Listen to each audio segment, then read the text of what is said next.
سڵاوتان لێبێوەم کاتتان باش بیلاڕۆفم کاتی ئابوووریە ئەم ئێوارەیە ئەم بابەتە ئابووریانەتان بۆ باسەکەم. وەفدی هەرێمی کوردستان و عێراق دوای 4 ساعت کۆبوونەوە لەسەر داهاتی نانەوتی کۆتایی هات. خاڵی ناوکۆکێرد و لابڕی داهات و پشکی فدراڵی لە داهاتی نانەوتی هەرێم. کارەکانی دووەمی فیستیڤاڵی دەروازەی سلێمانی دەستی بەکار کرد. زیاتر لە 90 کۆمپانیا و براند بەشدارن. دەستگای میدیای کورسات سپۆنسەری میدیای فستیڤاڵەکەیە. لە هەولێر نرخی زەوی نیشتەجێبوون هەرزان بووە. ئەوەش دوای ئەوەی لە سەرەتای ئەم ساڵەوە نرخی زەوی بێ خزمەتگوزاری بەرز بوو و گەیشتووە بۆ 2 ئەوەندەی نرخی پێشتری. نرخی زێر بەردەوامە لە بەرزبوونەوە. ئۆنسەی زێر لەسەر و 3540 دۆلار مامەڵەی پێوەکرا. نرخی زیویش هاوشانی زێر بەردەوامە لە بەرزبوونەوە، بەڵام نەیتوانی و ئاستی مێژووی تۆمارک.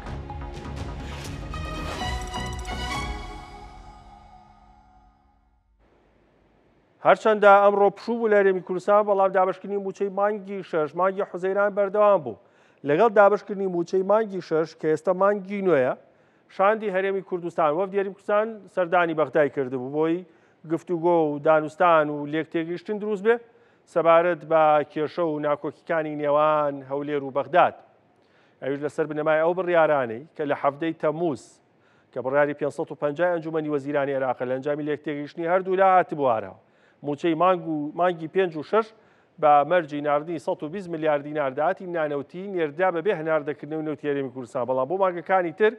هەردوو مەرجی ڕێکەوتن لەسەر داهاتی نانەوتی هەروەها هەناردەی نەوتی هەرێمی کوردستانیش کراوە بۆ ئەوەی کە تاکو و موچە و بودجەی هەرێمی کوردستان بنێردێ. وەفدی هەرێمی کوردستان لە بەغدادەوە لەوێ گفتوگۆکەن داوستان لەگەڵ حکومەتی عێراقن لەسەر بابەتی دۆسیە هەڵپەسێردرا و کێشە لەسەرەکان کە بەهۆی ناکۆکی وە گرفت بۆ ناردنی موچە و خەرجەکانی هەرێم دروست بووە. گفتوگۆ لەسەر داهاتی نانەوتی هەرێم کراوە لەسەر دوو بابەت لە نێو گفتوگۆکانە قسەی زۆر کراوە. یەکیان بڕی داهاتی هەرێمی کوردستان. ئایا مانگانە هەرێمی کوردستان چەند داهاتی نانەوتی هەیە؟ هەمان ئەو بڕێ هەیە کە ساڵی 2023 و 24 بە چاودێری دارای عێراقی وتووە یاخود نە؟ و هەروەها چی لەم داهاتە مافی بەغدادە و چیش مافی هەرێمی کوردستانە؟ بێگومان هەردوو لە خواست و داواکاریان جیاوازە. هەر کەسێکیانیانوێت لە بەرژەوەندی ویستی خۆیان غەزێنەی خۆیان کێشە و گرفت و گفتوگۆکانیان یەک لای بکەن.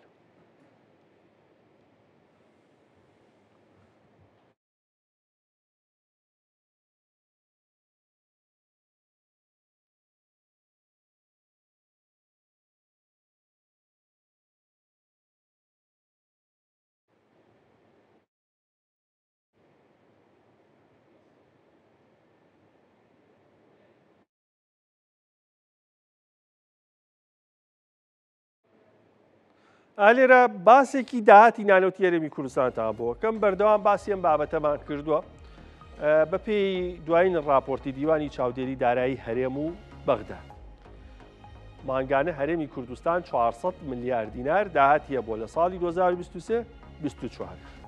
بەڵام بەرپرسانی هەرێمی کوردستان هەمیشە لە ناوخۆ وتیانە 250 میلیارد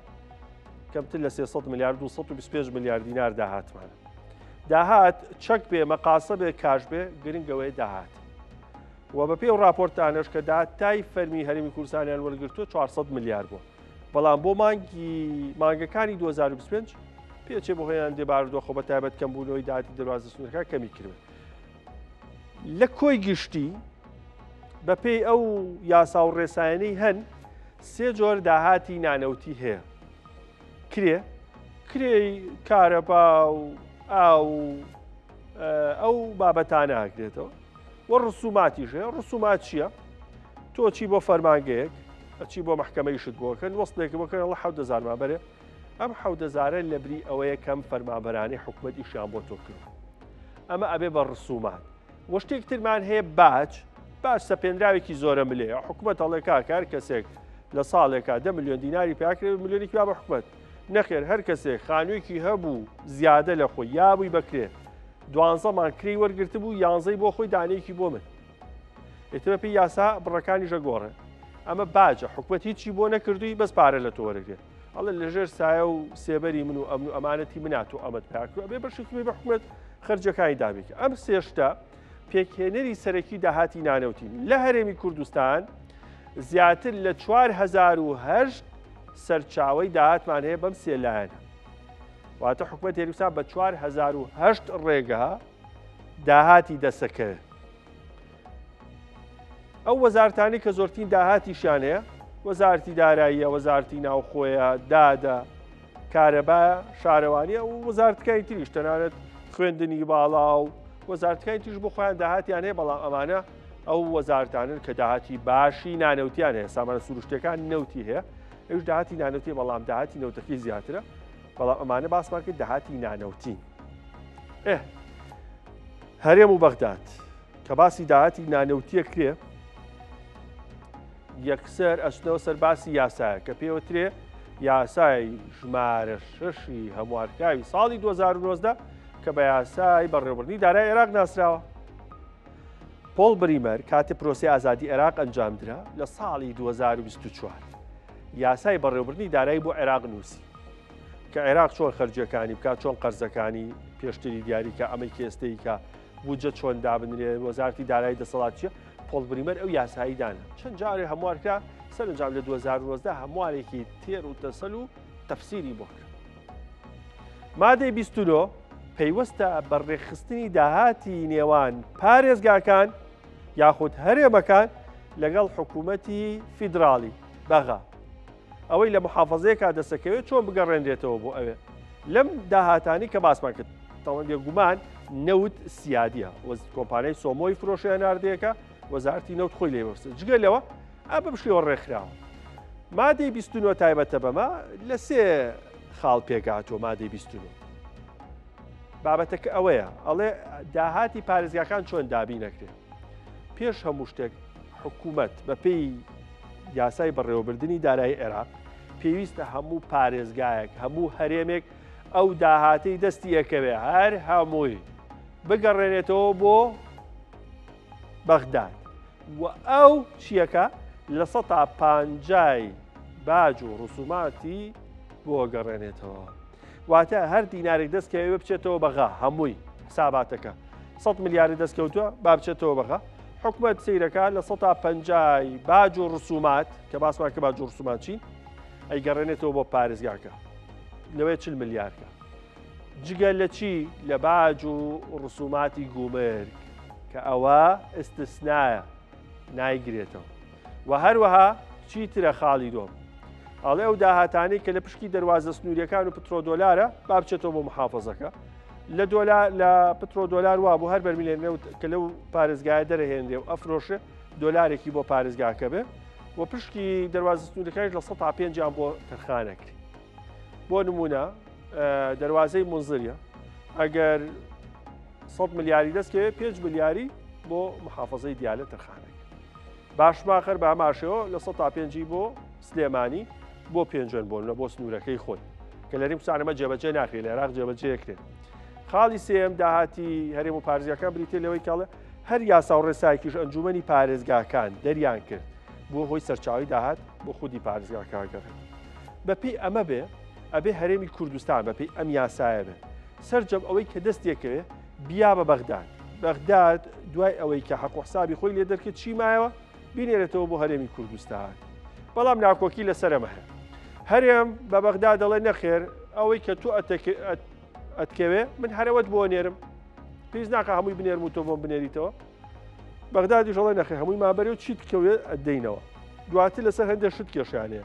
هەرێمەڵە تەنها لە 150 داهاتی باج و گومرگ و فەرمانگە فیدراڵیەکان وەکو پاسپۆرت و جوازات و ئەم بابەتانە ئیقامە بۆ تۆ نێرینەوە ئەوش دەڵێ نەخێر کۆی داهات هەرێمی کوردستان ئەڵێ گومرگ و باج و فەرمانگە فیدراڵەکان ئەڵێ نەخێر هەموو فەرمانگەکان و هەروەها ئەوەی کە هەرێم حسابی کردووە کەمتر لە 70 میلیارەکە ئەوەی بەغار لەسەر هەرێم حسابی کردووە 200 میلیارەکە ئەمە جیاوازیەکانە وەکو ژمارە 200 ئەو هەفتە ئەگەر نیەتێکی سیاسی و هەروەها پاڵنەرێکی شارێکی نێودوڵەتی نەبێ قورسە هەردوو لا بیانەوێ بە پێی ئەم یاسای بەڕێوەبردننی داراییە بگەن ئەنجام یاساکە هەر ئەو خاڵێ یاخود مادەی 29 هەر ئەوەی تیاباسیاوە کە من پێم وتن وردەکاری زۆرتری تیان نییە تا بڵێ کاکەوە بارودۆخی هەرێم جیاوازە و موچە دواکەوت و نازام چی حەلی بابەتکە ئەگەر نیەتێکی سیاسی نەبێ قورسە تۆ بتوانی حەلێکیان با بەتە بکرێت بێمە سەرچی یینە سەر بابەتی فستیڤاڵی دەواازە ئەمە هەر لێرە بمێن و یا ڕووکەی نەوێ باش لە پارکی هەواری شار دووەمین فستیڤاڵی دەواازە دەستی بە چالاکیەکانی کردوە زیاتر لە 90 کۆمپانیا و براند و شوێنی کارکردن تیا بەشدارن دەستگای میدیای کورسات سپۆنسەری میدیایی ئەم فستیڤاڵەیە 20 چێشخانەی کوردەواری و خۆماڵی 10 خواردنگەی بیانی 20 شوێنی خواردنی خێرا فاسفود 10 براندی شیرینی و شەربەت و ساردەمەنی 10 براندی کۆمپانیا و پێویستی ناوماڵ 5 کلینیک و دامەزراوی پزیشکی چەندی کۆمپانیای خانوبەرە و ئیشی دەست لەم فستیڤاڵی دەواازی سلێمانیە بەشدارن کە بە فستیڤاڵە گەورەکەش ناسراوە. فستیڤاڵەکە ماوەی 8 ڕۆژ بەردەوا ببێ لە ئێوارەوە تا درنگانی شەو کراوەیە پێشبینێکە بەدایان هەزار کە سەردانی فستیڤاڵەکە بکەن چەندین چالاکی جۆراوجۆریشی تیا ئەنجام ئەدرێت. لەگەڵ هێمن کەمال پامنێری کورسات نیوز لە شوێنی فستیڤاڵی دەواازی سلێمانی قساکە هێمن سلااو لێبێ ئامادەکارەکان چۆنن دەستکراوە بە ئیش و کار خواردن لێنراوە بڕیار ئەمڕۆ لەگەڵ مەولودی پێغەمبەر درودی خوای لێبێ چالاکی جۆراوجۆری ژەبێت تایبەت بە مەولود چی هەیە پێمان بڵێ خەڵکیش لێستەوە هاتووە بەڵێ بیلا سلااو لێ و سلااو لە بینەران دیارە وەک دەزانین ئەمڕۆ دووەمین فستیڤاڵی دەواازەی سلێمانی بە سپۆنسەری میدیایی دەستگای میدیایی کورسات لە نێو پارکی هەواری شار دەکرێتەوە لە ئێستادا ئامادەکارەکان هەر بەردەوامە بۆ کاتیکردنەوەی فستیڤاڵەکە کە بڕیار لە سعات 6دا بکرێتەوە گەر هاوکارم وێنەکان بگوازێتەوە دیارە ئەلۆیا ستەیجێک دانراوە ئەوە لێ چالاکیە هوەری و ڕۆشنبیر و کللتوریەکان تێدا بەڕێوە دەچێک دەبین تیمی کورسات لەوێ سەرخاڵی ئامادەکارین بۆ کاتی دیاریکراوی کردنەوەی فستیڤاڵەکە هاوکات ژمارەی زۆر لە ئەم کەپرانەی کە لێرەن کە نزیکەی ئەتوانین بڵین هەفتا کۆمپانیا و خواردنگە و براندە ناخۆی و جیهانیەکان وانی دەرەوەی کۆمپانیاش بەشدار لەوێنەکاندا دیارە بەشێک لەم کۆشکانە کە ئامادەکاری تاویان کردو پێشوازیکردن لە میوانان هاوکات بەشێکی دیکەیان سەرقاڵی ئامادەکارین بۆ ئەوەی لە کاتی دیاریکراودا پێشوازی لە میوانەکان کەن و ئێستادا وردە خەڵک دێت سەردانی فستیڤاڵەکە دەکات دیارە فستیڤاڵەکە جۆرا و جۆرە خواردنی تایە ئیشی دەستی تایەوە کۆمپانیا قاراتی تایەوە تا هەموو جۆرەی تایەوە تا وڵاتی هەر کەسێک دەتوانێت بێت ئێرە سوود لە فستیڤاڵەکە ببینێت لە بوارە جیاوازەکاندا ئەگەر من ئەمە دیارەمە کۆمپانیای زۆر باشە جار هێشتا ئامادە بەشداریان کردووە لە فستیڤاڵەکە هاوکارم لەگەڵ ماویە چکە زۆرێک لەم کۆمپانیانەی کە لێر زۆر باش بەڵێ هێشتا سەرەتایە زۆرێک ساعات 6 افتتاحەکەیە من وانە ئەکرێتەوە بەڵێ بڕیارە ساعات 6 ئێرە بکرێتەوە چکە ئێستا ئامادەکاریەکان بەردەوامە بۆ کردنەوەی فستیڤاڵەکە کە لە بڕیارە لە ساعات 6دا بکرێت کەشەکەی چۆنە هێمن گەرمە فێنەکەی شەو بەردەوام دەبێت و بەتینە یاهیەوەی ترێسە خەڵک بێت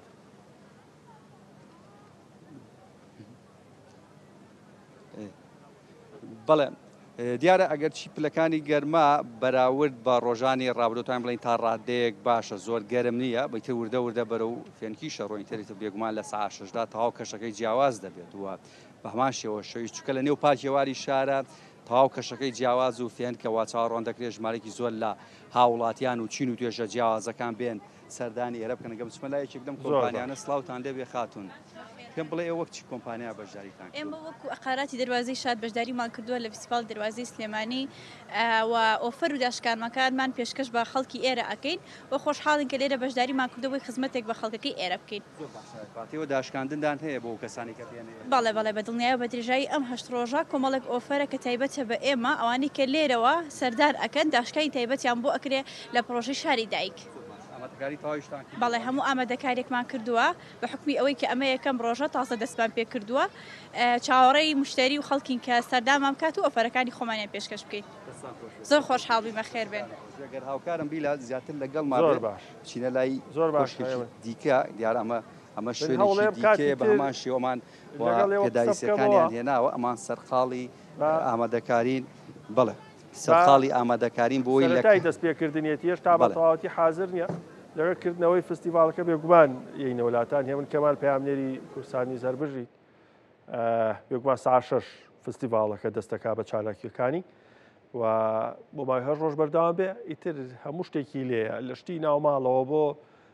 نووسینگی ئەقارات تا خواردنی کوردی و بیانی و فاسفود و شەربەت و ساردەمەنی هەتا کۆتایی باسی یەکەی نیشتەجێبوون و زەویزار و خانوبەرەتان بۆ بکەم لە هەولێر لە هەولێر نرخی زەوی نیشتەجێبوون هەرزان بووە مامەڵی کڕین و فرۆشتنی یەکەی نیشتەجێبوونیش بەبەستم خان و پرۆژەکانە تا ئاستێک کەمی کردووە بە پێ و نرخانەی لەلایەن نووسینگە و کۆمپانیەکانی خانوبەرە بڵاوکرێتەوە نرخی زەوی نیشتەجێبوون بە تایبەت ئەوانەی خزمەتگوزاریان نییە ئەوەی کە لە بازار پێوتێ کەمێک شکاوە لە کاتێکا لە سەرەتای ئەم ساڵەوە بەهۆی زۆری خواست لە سەریان نرخیان بەرز ببووە هەندێکیان تا دوو ئەوەندەی نرخی پێشتریشیان گران ببوو بازاری خانوش خاوە مامەڵی کڕین و فرۆشتن کەم بۆتەوە بەشێک لە شارزایان بە دەرفەتی زانن بۆ ئەوانەی بەنیازن کڕین بکەن هەندێکی ژەڵێن نەخێر هێشتا بازار ماوێتی لی ببێتەوە کەەوە قسەیەکی بازاری خانوبەرێواتە زیاتر سعرەکەی هەرزانتر بێ پێویستە چاوەڕێ بکەین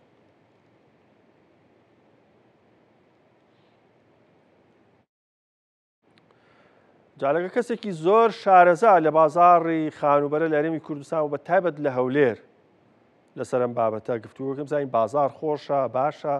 کاتی کڕینە فرۆشتن یاخود ناویش بەڕێز سەردار ئازا شارەزای بازاری خانوبەرە لە هەولێر سڵاو لێبێ بازار ئێستا چۆنە خۆشە کڕین و فرۆشتی تایە چ لایەنێک چ سێکتەرێکیان زیاتر بەبەستم خان و یاخود زەوی مامەڵی زۆرتر تایە بەڵێ سڵاو لە ئێوەش سڵاو لە بیسەران و بینەرانی کورسان نیوز بەڕاستی ئێستاەوەی کە لە بازار عقاراتی هەولێر و کوردستان بەگشتیش دەیبینیت بەڕاستی بازار وەستاوێکی پێوە دیارەوە لە چۆن دەڵێ ئێستا وەستاوێکی کاتیە ماوە بازارەکە دەجولێت و دوای دەوەستێتەوە لە ئێستادا بزەبێت ئەو راپۆرتێکەوە کردان راپۆرتێکی تەواو لە ئێستادا بازار بەرەوشکانە لە زەوی و زار بە تایبەت ئەو زەویانەی کە کارد بوون و خزمەتگوزاریشان نییە بنمونە بەسەرکەوتنەکان ئێمە کاتێکە زەوی بەسەرکەوت چەمانگێک پێش ئێستا ئێمە هۆشداریمان بە خەڵک داوتمان ئەم نرخانێکە لە بازار هەن نرخی ڕاستەکسەرداجا ئەمەوێت پۆسە لەسەر ئەوە بوەستین کەی ئەو نرخانە دەستیان بە بەرزبوونەوە کرد چ زۆنێکی هەولێر ئەو گۆڕانکاریەتیایە ڕوویا بۆ نمونە زەویەکی 200 مەتری یا 150 مەتری لە چەنەوە بۆ چەند قوربان ئێستا بنمونە من پێت دەڵێم ئەو زەویانێک کارد بوون یعنی ئەوانە کە تام دەقی ڕێکاری یاسایی تاپۆکردن و گواستن مڵکاتیان بۆ نەکرابوو بن لە عەزا لە ئەوانی کە ناو نووسین عەرەبکەندا عەزەیە بێریاتە کۆمەڵێک ئەو شوێنانەی کە هەبوون نرخیان لە تەنانەت لە چل وەرەقەوە گەیشت بۆ 260 وەرەقە و 250 وەرەقە ڕێک 400 نرخیان لە نرخی خۆیان زیاتر ببوو لە ماوەی چەند مانگێکدا کە بەڕاستی ئێمە هۆشداریمان بە هاوڵاتیان دەوتمان ئەم نرخانێک کە بەرز کراوەتەوە فەیکە و ڕاستەقینە و لە داهاتوودا دێتە خوارەوە و ئێستاش خۆمان شادی ئەوەین کە ڕۆژ بە ڕۆژوان دێتە خوارەوە ئەمەوەەکەی کاکسەدا بۆ نەکە لە چلەوە چۆتە 250 وەرەقە ئێستا بۆتەوە بە چەند ئێستا من قسە لەگەڵ تۆ دەکەم ئەو زەویانەی کە لە چل وەرەقە بۆتە 250 وەرەقە لە 6 وەرەقە بۆ 8 وەرەقە دابەزیوە و من دڵیات دەکەمەوە لە چەند ماجی داهاتوودا بە دەفتەر زیاتر لی دەبێتەوە بۆ چکە ئەم نرخانێکە بەسەر کەوتوە ڕاستەقینە نەبوون و هۆکاری بەسەرکەوتنی ئەم نرخانە زۆر گرنگە هاوڵاتان بیزانن بۆی جارێتە تووشی هەڵە نەبوون تووشی زەرەر نەبوون هۆکارەکان چی بوون بەڕاستی ئەم زەویانەی کە بەسەرکەوت بوون هۆکارەکان ئەم زەویانە کە بەسەرکەوت یەکەمیان ئەو بوو پارەیەکی سەرچاوە نادیار پارێک هات بە ناو بازار هات ئەو زەویانەی کە هەرزانە لەو شوانە بە 40 وەرەقە 50 وەرەقە هەمووی کڕیەوە دوایی هاچی کرد لەگەڵ کۆمەڵێک دەڵار ڕێککەوت ڕیکلامی بۆ بکەن کۆمەڵێک کەناڵ هاتن پارەیان دانێ بەڕاستی کەناڵەکان ڕاگەاندن بەشێکیان ڕۆڵی خراپیان هەبوو لە زەرەر پێدان بە خەڵک یعنی تۆ کاتێک دەبینی نرخێک چل وەرەقە بۆتە 240 وەرەقە لە کاتێکدا موچەت نییە لە کاتێکدا بودجە نیە لە کاتێکدا حکومەت هێرم تەشکیل نەبووە لە کاتێک کێشە لەگەڵ بەغدا هەیە لە کاتێکدا دەوروبەرت خۆش نێ و شەڕ و ئاشوب هەیە کەواتە ئەمە پێچەوانەی بنەماکانی ئابوووریە بە هەموو شێوەیەک ئەم بەرزبوونەوەیە بەرزبوونێکی فەیکە و درۆیە و کلااوەتێکە لەگەڵ خەڵک دەکرێت و واجا خەڵک زەرەر ئێستا زەرێری کردووە ئەمە هۆکارێک ئەوە بوو کە بەڕاستی هەندێک عقارات هەندێک دەڵال لەگەڵ هەندێک سەرمایهدەر یەکیان گرت ئەم زەوی هەرزانانیان کڕی بەرزیان کردووە ئێستا ئەم دقی قسە لەگەڵ تۆ دەکەم ئەم سەرمایهدار و ئەم عقارتانەی خۆیان صاف کرد خەڵکەکەشان جێهێشتووە بۆ ئەوەی زەرەرکەن و لە تاو زەرەرەکان ئینجا تووشی نەخۆشی بن من بیر بە کاک سەردار ئەرە چەرماگەی پێش و سەرە گیرابوو بۆ هەندێک نووسینگە بۆ کڕینەوە زەویانە ئێستش بازار هەروایە ئەمڕۆ تازە پێش ئەوێن بەرنامەکە دیراسەیەکی بازارە کە لەگەیەک دوو کەس قسەم کرد کە لە نێو بۆرسە کار دەکەن وتی کاک سەردار مانگێک بۆ دوو مانگ پێش ئێستا مانگێک پێش ئێستا ئێمە گەراجێکێ لای قەڵا دەیوت ئەم گەراجە دەبا سەعات 9 بەیانی چوبان شوێنمان عەجز کردبا بۆ سیارەکانمان بۆ چکە 2000 ئەوە قەرماڵق دەبوو شوێن نەدەما کە ئێمە دووکارمان لێ نووسینگەمان لەوەیە بەڵام ئەمڕۆ وتی سەعات 11 و 12 ڕۆژ بە شوێن هەبوو لەبەرەوەی چۆڵ بوو کەس کڕیار و فرۆشیار لە بازار زۆر لاواز بووە ئەوەی ئێستا هەیە خەڵک بە تەنیا ماوەتەوە فرۆشیارەکان خەڵکن عقارات نەماون بۆی ڕکلام ناکرێت بۆی نرخەکان دەشتێتن ئێستا ئەم بەرنامە هەموو ساڵێک لە هەولێر ڕوو دەداتن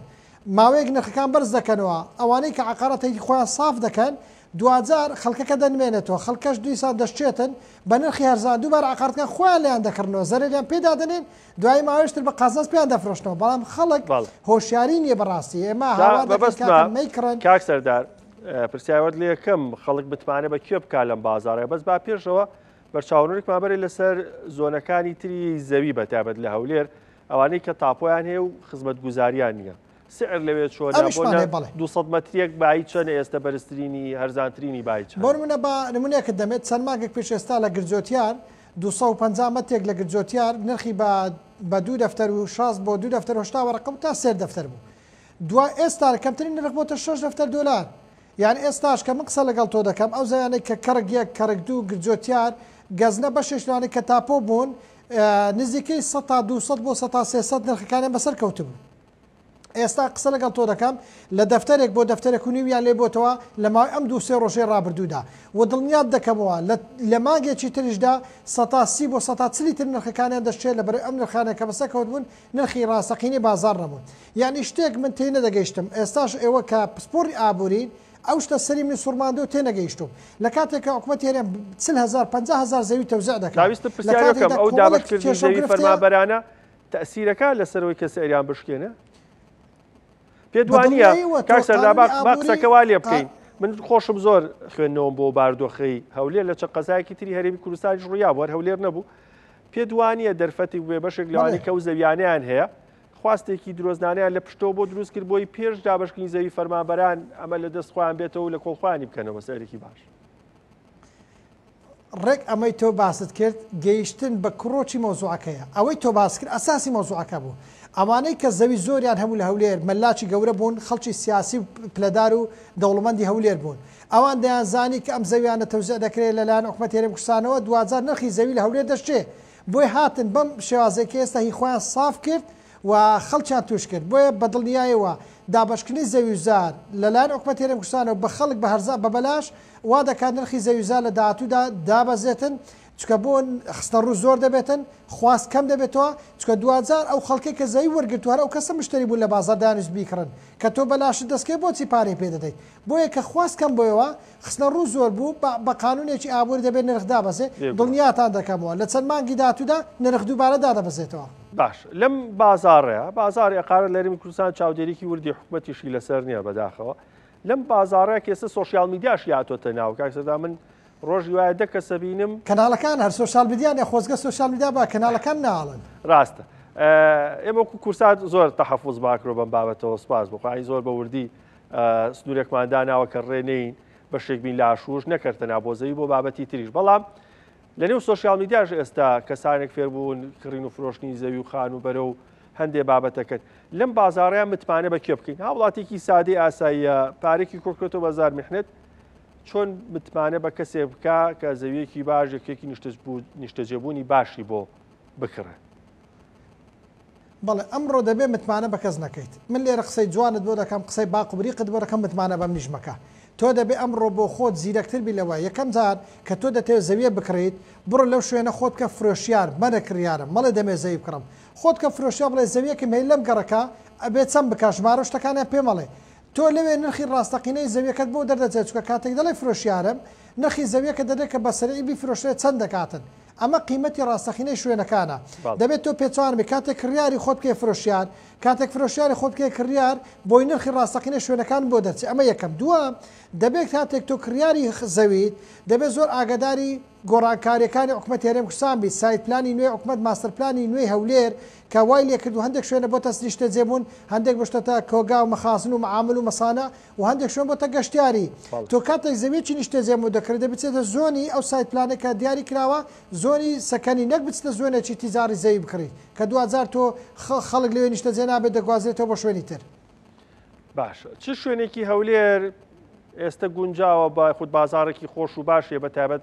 بابشی لەسەر بابەتی خان و جگە لە زەوی چ شوێنێکی هەولێر گونجاوە بۆ نیشتەجێبوون؟ باسی پرۆژە نیشتەجێبووەکان ناکەم، خانووی گەڕەک و کوچە و کۆڵانەکانەڵە. ئێستا لە هەولێر لەبەر ئەو پرۆژانێک کە کراوە ئێمە بەڕاستی بەشتی باش دەبە بڵێن باش، بە خراپیش بڵێن خراپ. ئەم پرۆژەی ئاوی خێرای هەولێر کە کراوە مەسلەی کارەبای 24 کاتژمێری کە پرۆژە حکومەت هێرم کوردستانە کە ئەمانە ئەنجام درا وای لێ هاتووە کە گەڕەکەکان قیمەتیان بۆ بگەڕێتەوە. تۆ پێشتر لە گەڕەکە ڕاقیەکانی هەولێر دەچیتە نێو پرۆژەکانی نیشتەجێبوون لەبەر مەترسی نەبوونی ئاو و نەبوونی کارەبا. بەڵام کاتێک ئەم شتانە ئێستا وجودی هەیە لە نێو گەڕەکان، دووبارە من مژێنی ئەوە دەدەم ژیان و بازار بۆ گەڕەکە کۆنەکان دەگەڕێتەوە. بۆ نە تۆ ئێستا لە هەولێر بۆ نە گەڕکی زانیاری هەیە بەرامبەر ئەو پارکانەی پارشانە دریەک و دوو منانە. تۆ گەڕکی ئازادی و ڕووناچی مفتی کە گەڕکی کۆنی هەولێر و جوێنی خۆشی هەولێر بوون، بەڵام لەمە پرۆژە نیشتەجێبوونەکان خەڵک تەرکیز دەسێەوەنەوە. بۆیە ئێستا من دەڵێم لە دوای هاتنی ئاوی ئیفراس ژیان بۆ شوێنانە دەگەڕێتەوە. بابەتی شوێنی باش ئەوەیە کە تۆ لە کوێ مرتاید بۆ ماڵی خۆت، تۆ دەبێت کاتێک کشتێک دەکڕیت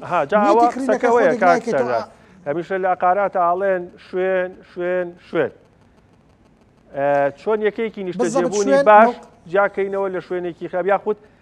هەڵی سەنگێنی فعلێن ئەم قیمەتی کە پێمانەڵێن گونجاوە لەگەڵیا. خۆی ئێستا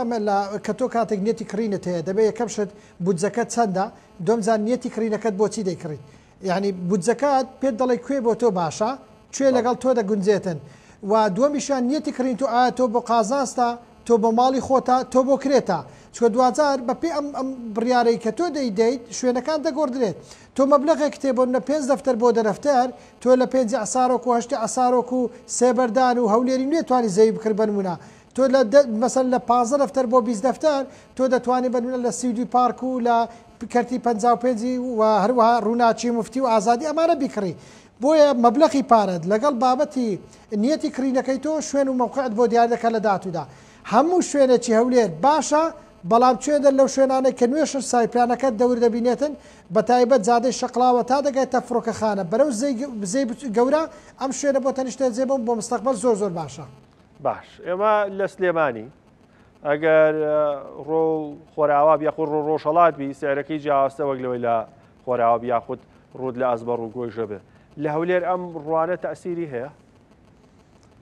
بەڵێ ئەم ڕوانە لە زەویە کاگەر نزیکەی 10 دەفتەر بەرەوسرە بێ 10 دەفتەر تا 15 دەفتەر بێ نزیکەی 50 گەڵا بۆ 1 دەفتەر دلار کاریگەری هەیە جیاوازیە. ڕووی قیبلە و ڕووی ڕۆژهەڵات زۆر مەرغوبە لە بازار. اینجا ڕووی ڕۆژ ئاوا و ڕووی نسان ئەم دوانیان خراپە دوی دووەمیان. بەڵێ ئەوە لە هەولێری زۆر تاسیری هەیە لە ڕێک لە سلێمانی بەنە لە شوقا ئەو پرۆژانەی کە ڕویان لە ناو سلێمانیە گرانترە شوقەکان، ئەوانەی کە ڕویان لە گۆیژە و لە بەرزاکان هەرزانترە. لە هەولێر ئەمانەی کە ئەم شتانە لەبەرەوەی بەرزای نزیمانمان لە ناو هەولێر نییە، ئەو پرۆژانێک کە سەوزاییان زۆرە شوقەی ناوەخۆ داخلیەکانیان گران دەبێت و ئەو پرۆژانە سەوزاییان کەمە خارجیەکانیان جوانە دارەوەیان جوانە ئەو شوقانێک کە بەرزن گران دەبن. ئێمە لە سلێمانی ئاسان بۆمان نەزمەڕ و گۆیژەکە دیاری کردووە. کاک سەردار لە بابەتی بازرگانی مڵکی بازرگانیان کوێی هەولێر گونجاوە بۆ بەرهێنان خەڵک ئەگە پارێکی پێبێ ئێستا لە کامیان نەزاتەوە بەرهێنان کە دوای ئەو وەڵامە لە زەویە لە خانوو لە پرۆژەی نیشتەجێبوون یاخود مڵکی بازرگانیە؟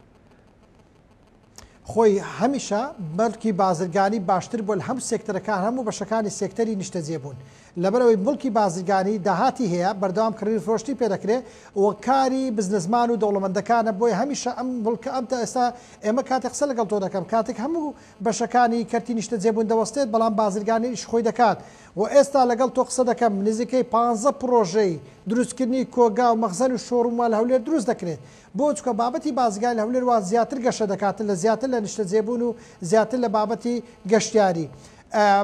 بابەتی کڕینی زەوی قەت تۆ زەرەر ناکەی بەڵام زەوی لە شوێنێک بکڕی کە داهاتوو بۆ خۆی ئەم زەوی ئینڤێست لە خۆی بکات و قازانج بکاتن نەک تۆ لە شوێنێ بکڕی کە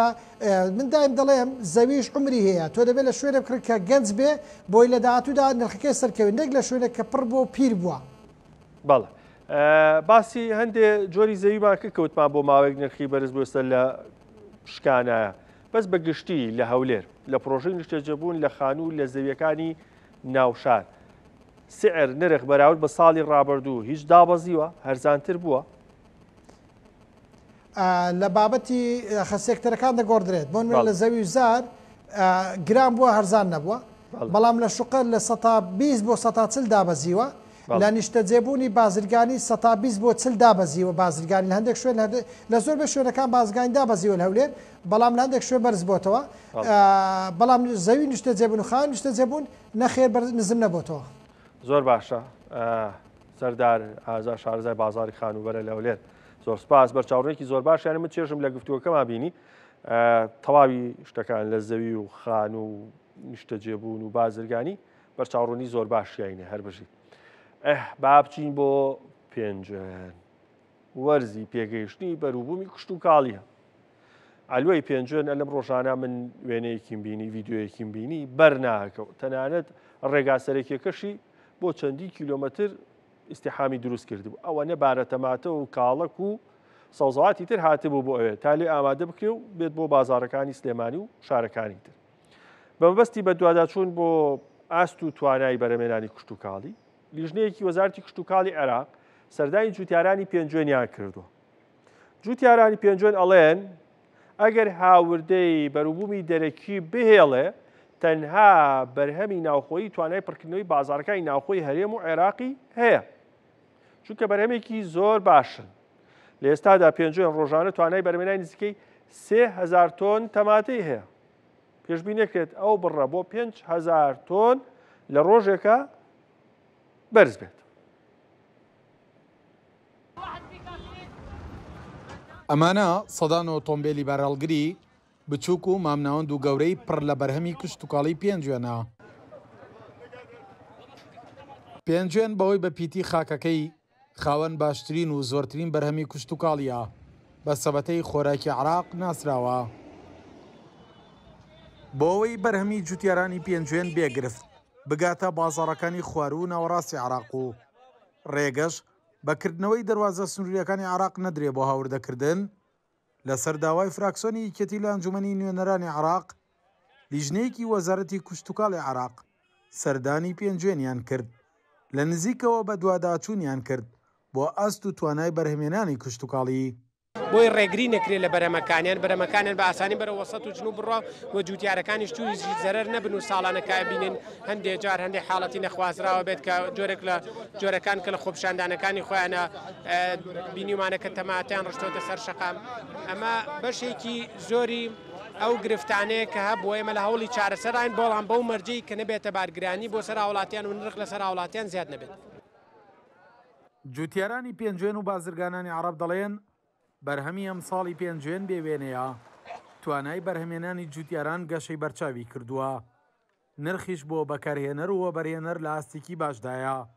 دەبێت لە کاتی پێگەشتنی بەرهەمی ناوخۆیی بەرهەمی دەرەکی هاوردە نەکرێت وڵاتی دراوسێمانە ئەو بەرهەمە کە لە پێنجێن الحەمدولillah لە ئێستا بەرهەمێت توانین منافسی هەمویان کرد بە زیادۆ بەرهەمەکانمان زۆر باشترە و ئێستا بەرهەمەکانی پێنجێن ئێمە لە مەرسوما لەو مدەی 4 مانگەدا توانین هەموو هەرێمی کوردستان و باشوور ناوەڕاستی عێراق پڕ بکەینەوە پێویستمان بە 1 کیلۆ بەرهەمی دەرەکی نەبێت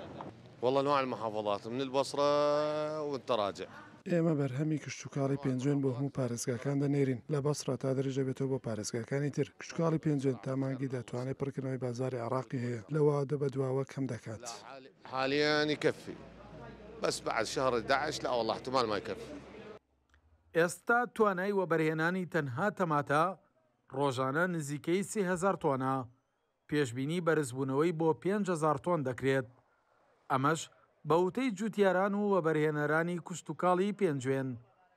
لێرە جوتیارانی پێنجێن بە وەزارەتی کشتتوکاڵی عراقان وت تۆ بەس دەواازە سنووریەکان مەکەرەوە بۆمان بۆ هاوردەکردنی بەرەمی دەرەکی لێرە بە بەرهەمی ناوخۆیی توانای پڕکردنەوەی تەواوی سەرسفرەی هەموو عراقمان هەیە.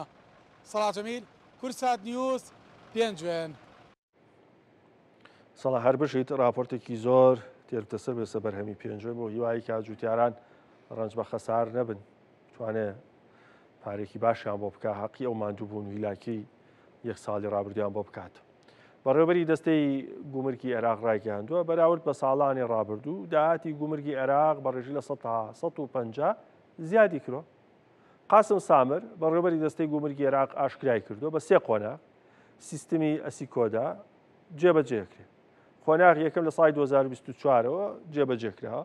ئێستا لە ناوڕاستی قۆناغی دۆمدان لەسەر جەوخاڵە گومرگەکان بەگەر خراوە جگە لە هەرێمی کوردستان.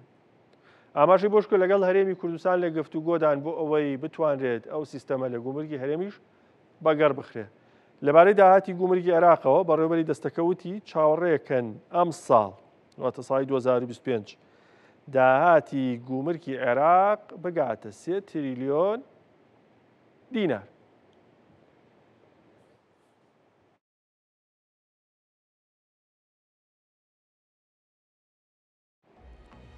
ئالێرە باسێکی داهاتی گومرگی عێراقتان بۆ بکەم کە ئەو گۆڕانکاریانەی بە خۆیەوە بینیوە لە ساڵی 2024 2 تریلیۆن دینارێک بووە هەتاکو مانگی هەشتی 2025 تا مانگی هەشت نەک مانگی هەشتیش 1.7 تریلیۆن دینار بوو. ئەگە بەراوردیکەین بە ساڵی ڕابردوو نزیکە لەوەی کە لە کۆی ساڵێکا کۆ کراوەتەوە هێشتا 4 مانگیش لەبەردەم حکوومەتی سوودانی ماوە بۆی بگاتە ئەو ئامانجەی کە خۆی دیاری کردووە. بەڕێوەبەری دەستەی گومرگەڵێ داهاتی گومرگ بەراورد بە ساڵانی ڕابردوو لە 100 تا 150 زیادی کە بەڵام دیاری نەکردووە چ ساڵێ. ئەکرێ 20 ساڵ پێش ئێستەی وتی. چۆتێتی ساڵانی ڕابردوو ئەتەن لە بابەتی ئابووریە ساڵی بنەڕەت بەراوردکار ئەبێ دیاری کرد. ئەم ساڵ لەگەڵ کەی ئەیگینا بێتە قسەیەکی گشتی. هەر لەسەر ئەم داهاتی گومرگە بە هەندێ شتی ترتان پێ بڵێ کە بەڕێوەبەری دەستەی گومرگی عێراق باسی کردو. پێشبوونی بەرزبوونەی داهاتی عێراقی کردۆی گومرگ کە لە 2025 کەوتمان تا مانگی هەشت 1.7 تریلیۆن بووە بگاتە 3 تریلیۆن واتە 1.3 تریلیۆنی دیکەیان دەست بکەوێت لە 100 تا 33 بەراورد بە پێشتر ئەم بەراورد بە ساڵی ڕابردوو زیاد بکە. ئەم زیادبوونەی داهات بەشێکی پەیوەندی بە ڕێکارەکانەوە هەیە بەڵام بەشێکی ئەکرێ بەهۆی زیادبوونی هاوردەی عێراقەوە بێ لە کاڵە شمەک چونکە ئێستا بەراورد بە 5 ساڵ لەمە پێش عێراق زیاتر هاوردەی هەیە هەم بەهۆی زیادبوونی ژماری دانیشتوان باشتربوونی دۆخی ئەمنی 80 میلیارد دلار وەبەرهێنان ناوخۆی عێراقا هی دەرەکی کاتۆ لە عێراق وەبەرهێن و زۆر بابەتی ترێکەوای کردێ وەبەرهێنانیش هین ببوورن هاوردەش زیای کرێ بەهۆی داهاتی گومرگیش زیادی کردبێت. با باسێکی زێر و زیوتان بۆ بکەم. نرخی زێر بەردەوامە لە بەرزبوونەوە لە ماوەی مامەڵەکانی ئەم هەفتەیە بەردەوام ئاست و نرخی نوێی تۆمار کردو. ئۆنسەیەک زێر تا 3578 دلار بەرز بووە کەەوە بەرزترین ئاستە لە مێژووی بەکارهێنانی کانزا زەردەکە. هەرچی هاوکات لەگەڵ زێڕە زیویش بەردەوام بوو لە بەرزبوونەوە ئۆنسەیەک زیو گەیشتە 42 دلار هەر لەم هەفتەیە بەڵام هاوشێوەی زێڕ نەیتوانی ئاستی پێشووی لە بەرزیا بشکێنە کاتێک لە مانگی 4 2011 ئۆنسەیەک زی و 50 دلاری بەخۆ بینی. هەردوو کانزاکە خواستێکی باشیان لەسرە پێشبینی بەرزبوونەوەی زیاتری نرخەکانیشان لێکرێت.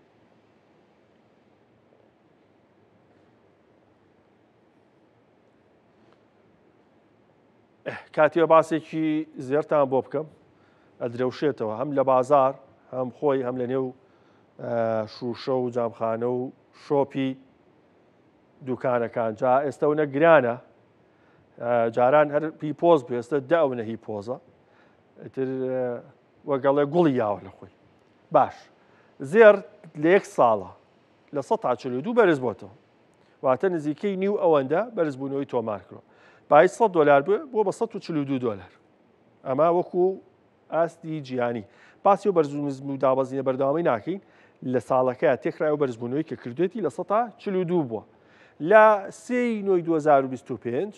کەمڕۆ چوارەواتە دوێنێ بەرزی ئاستی تۆمار کرد کە $3,570 بەخۆ بینی ئێستش تقریبا کەمێک پێشدەستە $3,545 ئەمە بەرزبوونەوەی زێڕە بەڕێزان ئەمە 20 ساڵی ڕابردووە سەیری ئەو نرخی زێڕە بکەن کە چۆن لە خوارەوەی چارتەکەیە هەمیشە ئەگە بەرزبوونەوەی کە دابەزینێکی کەم بەرزبوونەوە دابەزینێکی کەم وەک ئەبیرێن لێرە لووتکەیەکی زۆر بەهێزی تۆمار کردووە تا ئاراستەی بەرزبوونەوەکەی بەم شێوازە بووە با بچینە سەر زیو مەبەستم بوو لەسەر ئەمە بۆ زیو شتێکتان پێ بڵێم زیو هەر لە ساڵی ڕابردوو ئیش لە 142 بەرز بۆتەوە ئاتا ڕێک بەقەی زێر لە یەک ساڵە بەرزبوونەوەی تۆمار کرد مەرجنی هەموو ساڵێک وەموو کاتێک وابێ بەڵام بەگشتی هەردووکیان هاوتەریب یەک بەرزبوونە تۆمار کرد بەڵام نرخیان زۆر جیاوازە بەرزترین ئاست کە زیو بە خۆیەوە بینی بێ 25/4/2011 بوو 14 ساڵ پێش ئێستا زیو گەیشتە بەرزترین ئاست کە $50 بوو بۆ هەر ئۆنسێ ئەمڕۆ $41 $40 دوێنێ تا $42 بەرزبوونەوەی تۆمار کرد ئەگە سەرنج بن لە زیوە سەرنجی چارتەکەی بن بەرزبوونەوەی باش تۆمارەکە بەڵام دابەزینی زۆر خراپ و قوڵ تۆمارەکە هەر لەبەر ئەمەیە کە ڕیسکی زۆرە پێچەوانەی ئەو معادلانەیە کە بەشێک بوون بە مارکێتینێک بۆ زیو باسی بەرزبوونەوە و قازانجی خەیاڵی تیاکەن بەڵێ ئەکرێ قازانجی زۆر باش بێ بەڵام ڕیسک و مەترسیدارە ئەوانەی لە 2011 لە 2011 تەنە 12 زیویان کڕیوە هەتا ئێستش ناتونێتەوە مایە کە ماوەی بەرزی ئاستێکی زۆر بەرزیشی تۆمار کرد گەیشتوتە $42 هەر ئۆنسی یعنی هێشتا ئەوەی کە 14 ساڵەوە پێش زیوی کڕیوە بە دیاریشیەوە خەوت بێ هێشتا نەگەیشتۆتەوە مای خۆی ئەمە کێشی زیوە بەراورد بە زێر کە هیچ کات زیو نابێ بە زێر بۆیە باشترە زۆر جار ئەوانی کە مارکێتینەکەن پێچی خۆیان لەو بازاڕە ئیشکەن یاخود پێوەستن بە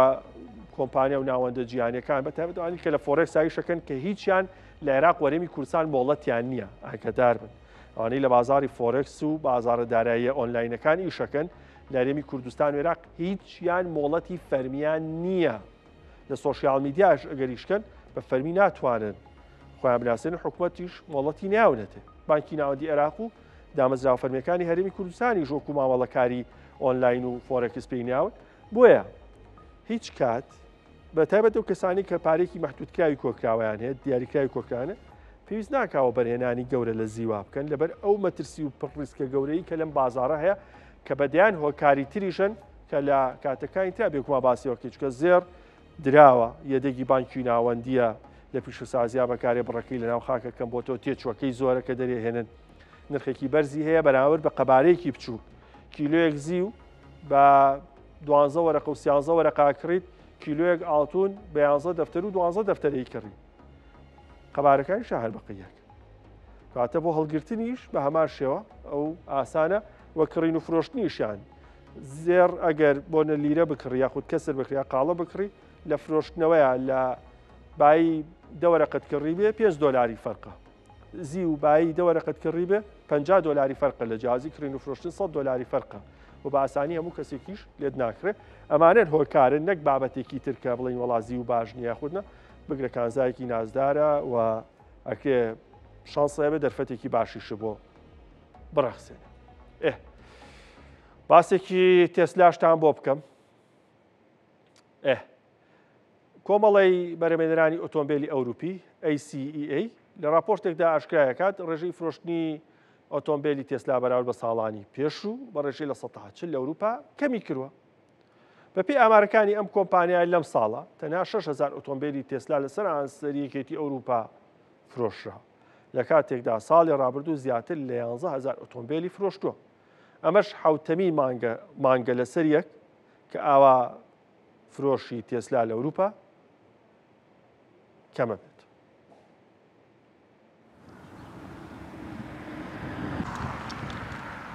کۆمەڵی بەرهەمهێنەرانی ئۆتۆمبیلی ئەوروپی ACEA لە راپۆرتێکیدا ئاشکرای دەکات ڕێژەی فرۆشتنی ئۆتۆمبیلی تێسلا بە بەراورد بە ساڵانی پێشوو با ڕێژەی لە 40 کەمی کردووە. بەپێی ئامارەکانی ئەم کۆمپانیایە لەم ساڵدا تەنها 6,000 ئۆتۆمبیلی لە سەرانسەری یەکێتی ئەوروپا فرۆشتووە. لە کاتێکدا ساڵی پێشووتر زیاتر لە 11,000 ئۆتۆمبیلی فرۆشتووە. ئەمەش حوتەمین مانگە لە سەریە کە دابەزین بەخۆیەوە دەبینێت. لەلایەکی ترەوە براندی چینی BYD ڕکابەرەکەی تێسلا ئاستی فرۆشی بەرزبوونەوەی بەخۆیەوە بینیوە و ڕێژەی پێوانەی تۆمار کردووە بە جۆرێک کە تەنها لە مانگی پێشوودا 13,000 ئۆتۆمبیلی فرۆشتووە. بەگشتی فرۆشی ئۆتۆمبیلی باتری کارەبایی لە ئەوروپا لە ماوەیەدا بە ڕێژەی لە 39 بەرز بووەتەوە. ئەمەژەوە دەردەخات لە کاتێکدا بازار لە گەشەکردندایە بەڵام تێسلا پاشەکشەی کردووە. یەکێک لە هۆکارەکانی دابەزینی ئاستی فرۆشی تێسلا بەشداریکردنی ئیلیۆن ماسکە لە سیاسەتدا. لە چەند مانگی ڕابردوودا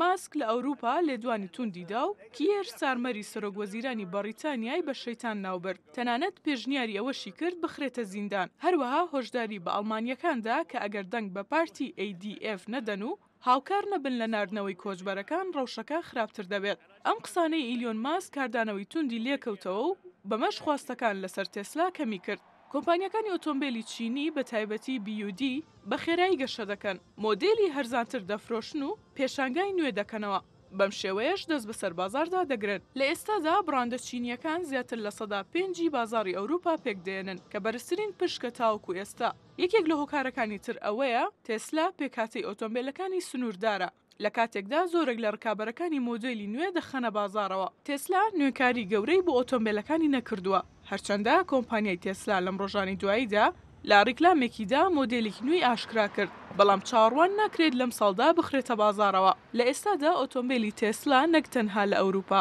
بەڵکو لەسەر ئاستی جیهانیشدا فرۆشی لەدەستداوە و ماسکیش خۆی دانی بەوە داناوە کا کۆتایی ئەمساڵ بۆ خۆی و کۆمپانیاکەشی سەخت دەبێت. لە کاتێکدا کۆمپانیای BYD و براندە چینیەکانی تر بەردەوام لە بەرزبوونەوەدان.